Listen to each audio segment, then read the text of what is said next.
नमस्कार. MSF update या YouTube चॅनलवरती तुमच्या सर्वांचं स्वागत आहे. मुख्यमंत्री माझी लाडकी बहीण योजनेचा जो हप्ता आहे त्या हप्त्याच्या वितरणावर संकट येण्याची शक्यता आहे.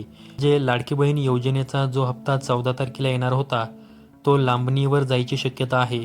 मकर संक्रांतीच्या अगोदर लाडक्या बहिणींच्या खात्यामध्ये 3,000 जमा होतील अशी अपेक्षा होती, परंतु आता हा हप्ता लांबणीवर जायची शक्यता आहे. आता या संदर्भात संपूर्ण माहिती काय आहे तर महाराष्ट्र प्रदेश काँग्रेस कमिटी सरचिटणीस यांनी राज्य निवडणूक आयोगाला या संदर्भामध्ये पत्र लिहिलेलं आहे.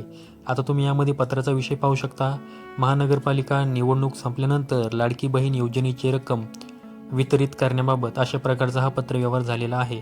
आता तुम्ही यामध्ये पाहू शकता महाराष्ट्र सरकारने लाडकी बहीण योजना नोव्हेंबर 2025ची रक्कम डिसेंबर 2025च्या शेवटच्या आठवड्यात लाभार्थ्यांच्या खात्यात जमा केली. राज्यातील महानगरपालिका निवडणुकीच्या मतदानाच्या आदल्या दिवशी डिसेंबर 2025 व जानेवारी 2026 या 2 महिन्यांचे 3,000 रुपये एकत्रित देण्याचा घाट सरकारने घातला आहे.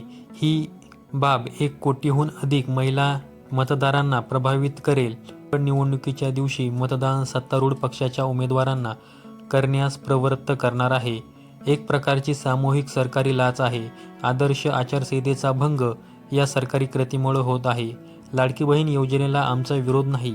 डिसेंबर 2025 व जानेवारी 2026चे लाडकी बहीण योजनेचे पैसे निवडणूक संपल्यानंतर द्यावे असे निर्देश आयोगाने शासनास द्यावेत अशी नम्र विनंती.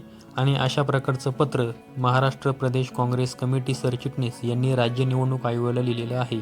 आता या संदर्भामध्ये राज्य निवडणूक आयोग काय निर्णय घेतो हे पाहण्यासारखं असणार आहे. तर ही एक लाडकी बहीण योजनेसंदर्भात महत्त्वाची माहिती द्यायची होती, त्यामुळे आजचा व्हिडिओ बनवलेला आहे. संपूर्ण व्हिडिओ पाहिल्याबद्दल धन्यवाद.